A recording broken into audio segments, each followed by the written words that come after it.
नमस्कार दोस्तों। Eighth pay commission के अंदर क्या फिटमेंट फैक्टर रहेगा, कितना दिया जाएगा, सैलरी के अंदर कितना हाइक होगा और ये जो बात लिखी गई है दुगनी सैलरी और कई अन्य बातें इस वीडियो में जानने वाले हैं। कई सारी स्लाइड्स हमारे पास मौजूद हैं, प्रीवियस के कई सारे डाटाज हैं, उनके आधार पर पूरी गणना की जाएगी और यहाँ पे लगभग 99% रिजल्ट आपके सामने आ जाएगा कि कितनी बढ़कर सैलरी आपको मिलने वाली है एट्थ पे कमीशन के हिसाब से। सबसे पहले यहाँ पे पे कमीशन को जान लीजिए और ये इसलिए बताया जा रहा है क्योंकि आपको वैसे तो सभी को पता है कि कौन सा पे कमीशन कब आया, लेकिन ये पहला दूसरा से तीसरा इस तरह से 7 जो पे कमीशन आए हैं इनको एक बार जानना जरूरी है। उसके हिसाब से यहाँ जो नेक्स्ट स्लाइड आएगी वो यहाँ पे इनको रिलेटेड रहेगी, तो इनसे आप रिलेट कर पाओगे। पहले में जो न्यूनतम बेसिक थी वो यहाँ बताई गई है, अधिकतम यहाँ बताई गई है और लागू कब हुआ ये बताइए और ये वेतन आयोग का नाम बताया गया है। 55 से 80, 80 से 185, फिर 750, 2550, फिर 7000 और जो वर्तमान में यहाँ चल रही है सेवन्थ पे कमीशन के हिसाब से ये चल रही है आपकी 18,000 रुपये और ये जो मैक्सिमम प्रोवाइड की जा रही है वो है यहाँ पे 2,50,000 रुपये सैलरी। ये सैलरी है, इस स्ट्रक्चर को जान लिया। अब ये अगली स्लाइड है, ये यहाँ पे क्लियर करने के लिए काफ़ी है।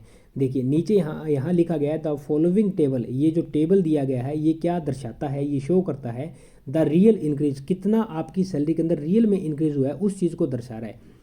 फिर लिखा है गिवन बाया ईच सीपीसी, ये जो हर एक सीपीसी है जो हर साल के अंदर जिस साल के अंदर लॉन्च किया गया या जिस साल में सीपीसी दिया गया उसको government over the previously set minimum पे कमीशन, जो गवर्नमेंट ने मिनिमम पे कमीशन सेट किया है जो यहाँ स्लाइड में इसलिए दिखा रहा है यहाँ पे आपको ये मिनिमम पे है, उसके लिए यहाँ पे हमने आगे जो है ये बनाया गया स्लाइड, ये मिनिमम पे को यहाँ पे दिखा रहा है कि उसके अंदर कितना हाइक हुआ है। मैक्सिमम की बात नहीं कर रहा है। मिनिमम कौन, जो लेवल 1 के 2 के 3 के 4 के इस तरह के कर्मचारी हैं और जो लेवल 15 16 17 यानी ए या बी ग्रुप के अंदर जो अधिकारी हैं उनकी क्या है, जब ये बनता है पे कमीशन तो उस लेवल के अधिकारी उसके अंदर होते हैं, खुद बैठे होते हैं और जो अधिकारी खुद बैठे होते हैं तो वो अपने हित के बारे में तो ऑटोमेटिक सोच लेंगे। तो वहाँ पे आपको नॉर्मली वहाँ पे आपको देखने को भी मिलेगा। प्रीवियस में जो आपने फिटमेंट फैक्टर देखा है वो 2.57, सिर्फ हम लोग जानते हैं कि 2.57 है क्योंकि वो कर्मचारियों को जो लेवल 1 2 3 4 है 6 है इस तरह के जो कर्मचारी हैं इस लेवल तक यही दिया गया था।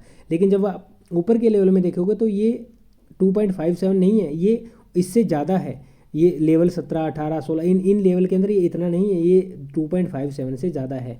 तो ये अधिकारी बैठेंगे इसलिए यहाँ पे मिनिमम जो पे है उसके ऊपर ये जो इंक्रीमेंट है ये दिखाया गया है और इंक्लूडिंग डीए इसके अंदर है, इसके अंदर मर्ज किया हुआ डीए अलग नहीं है। यहाँ से मर्ज करने के बाद फिर जो इंक्रीमेंट हुआ है उस इंक्रीमेंट को यहाँ इन परसेंटेज के अंदर दिखाया है। तो पहले के अंदर आप देखिए, पहले के अंदर जो इंक्रीमेंट हुआ वो यहाँ पे दूसरे के अंदर था दिया। ये जो दूसरे के अंदर हुआ 14.2%, फिर तीसरे के अंदर 20, फिर 27, फिर 31, फिर छठा पे कमीशन है जो सबसे ज़्यादा पे का इंक्रीज दिखाता है जहाँ पे 54% इंक्रीज हुआ और सातवें पे कमीशन में 14.3 यहाँ पे इंक्रीज देखने को मिला है।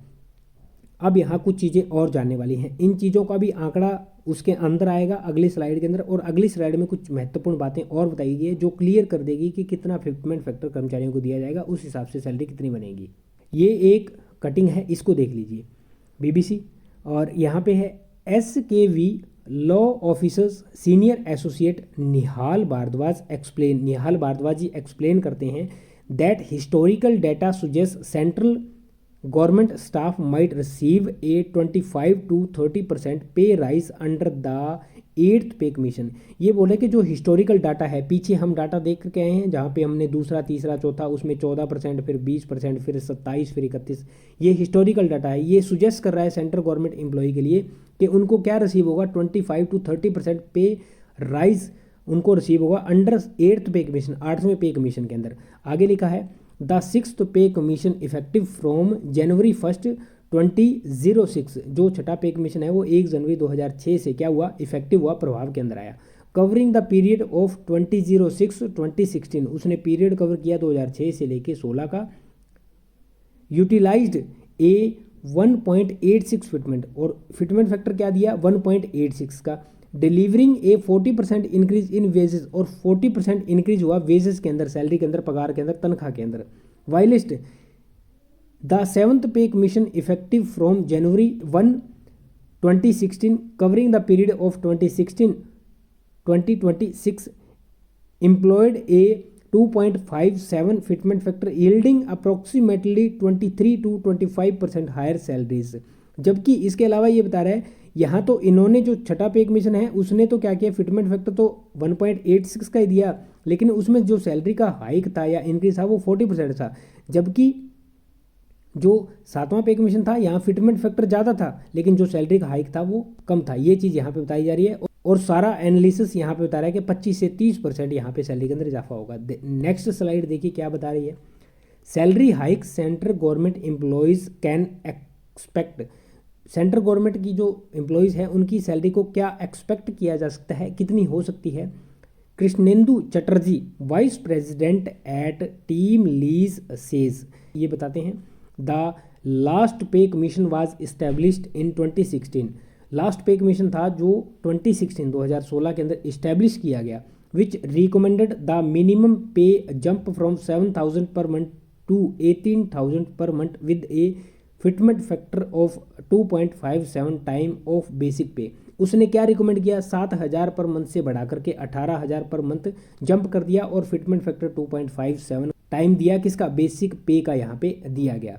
नेक्स्ट यहाँ बता रहे हैं, हालांकि इसके अंदर बेसिक का इसमें इतना नहीं कह सकते हम क्योंकि उस समय जो डीए था वो 125% के आसपास पहुंच गया था। तो जब डीए उसके अंदर मर्ज किया जाएगा तो ऑलरेडी वहाँ पे 14,000 के समथिंग तो वो पहुंच जा रही है। तो अब 14,000 का आप इंक्लूड कर लीजिए, 18,000 बनाने में कितना फिटमेंट फैक्टर दिया जाता है। तो फिटमेंट फैक्टर एक्चुअल में वो नहीं था, लेकिन अब जब गणना यहाँ से की जाती है तो वही निकाला जाता है कि इतना फिटमेंट फैक्टर दिया गया। आगे लिखा है the maximum ceiling is 2.5 lakh per month, जो मैक्सिमम सैलरी वहाँ प्रोवाइड की जा रही थी वो हमने पीछे स्लाइड के अंदर भी देखा था, 7,000 रुपये, 18,000 रुपये और मैक्सिमम क्या थी यहाँ पे 2.5 लाख रुपये सैलरी थी।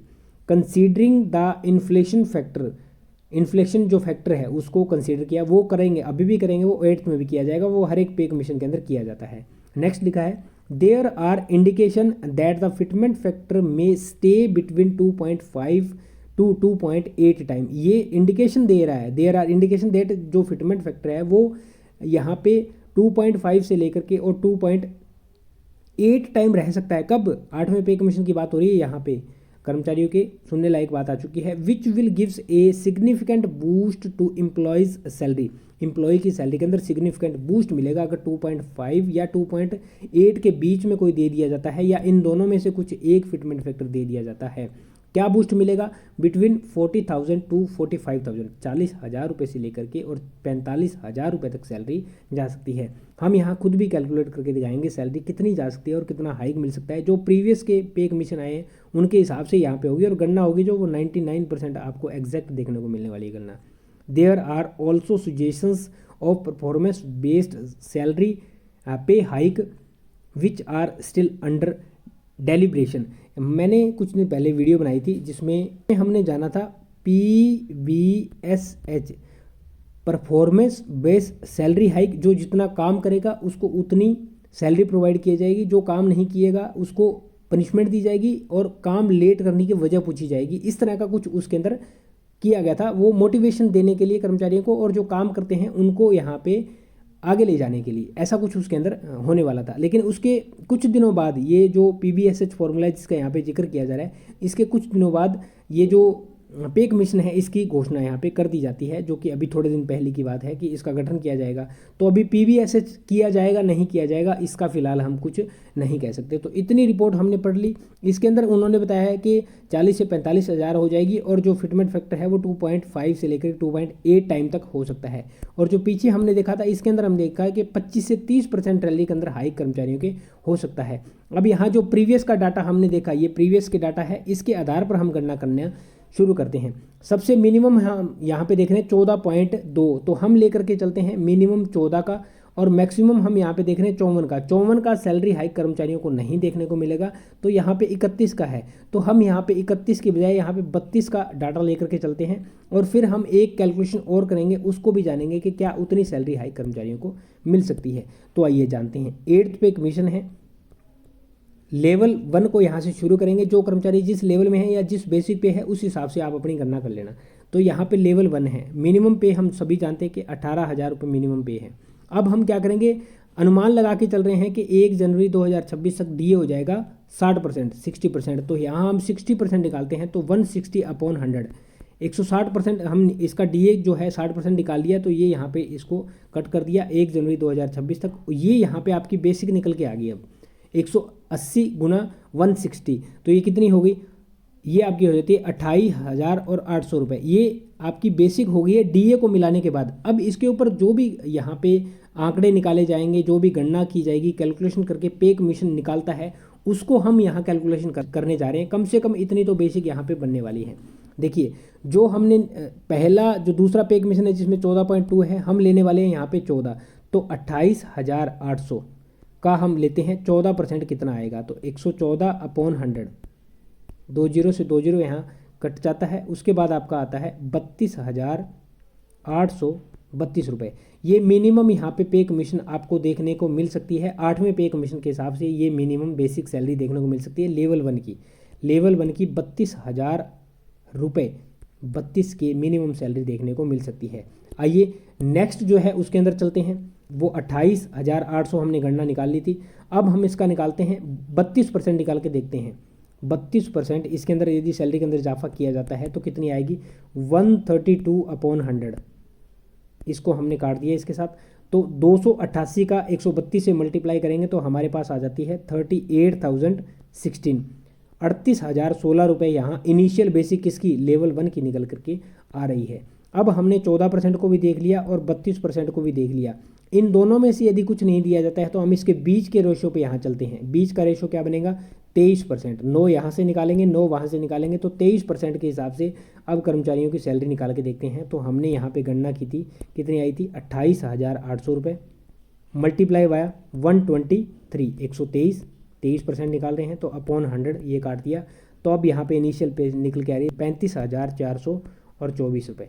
दोस्तों जो मैंने यहाँ पे डबल सैलरी का लिखा हुआ है थंबनेल पे, तो वो यहाँ इसी के लिए लिखा है कि यदि 23% का इजाफा, क्योंकि यहाँ पे जब हमने स्लाइड देखी थी तो ये स्लाइड के अंदर 23 से लेके और 25% का इजाफा बताया जा रहा है।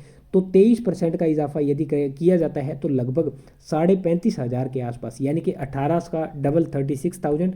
तो यहाँ पे हम अप्रोक्सीमेट 36,000 के आसपास यहाँ लेवल 1 की सैलरी के आसपास पहुँच रहे हैं। तो अनुमान यही है। अब बात कर लेते हैं कि फिटमेंट फैक्टर कितना दिया जाएगा। माना जा रहा है कि फिटमेंट फैक्टर आपको 1.74 से लेकर के 2.09 के बीच फिटमेंट फैक्टर कर्मचारियों को दिया जा सकता है। 1.74 से लेकर के 2.09 के बीच फिटमेंट फैक्टर दिया जा सकता है। इसके आधार पर आपकी जो सैलरी है वो बनने वाली है। तो अपनी अपनी सैलरी काउंट करके देख लीजिएगा आपके हिसाब से क्या फिटमेंट फैक्टर कर्मचारियों को दिया जाना चाहिए। हालांकि 2.90 फिटमेंट फैक्टर भी कर्मचारी जो यूनियन है और कर्मचारी है वो इससे असंतुष्ट होंगे, क्योंकि उनकी जो मांग है कर्मचारियों की और कर्मचारियों की यूनियन की, उनकी मांग है 2.86 फिटमेंट फैक्टर की। अपनी राय कमेंट सेक्शन में बताएं कर्मचारियों के लिए कितना फिटमेंट फैक्टर दिया जाना चाहिए। किस टॉपिक पर वीडियो चाहते हैं कमेंट सेक्शन में कमेंट करके बताएं। उम्मीद करता हूं जानकारी समझ पाए होंगे।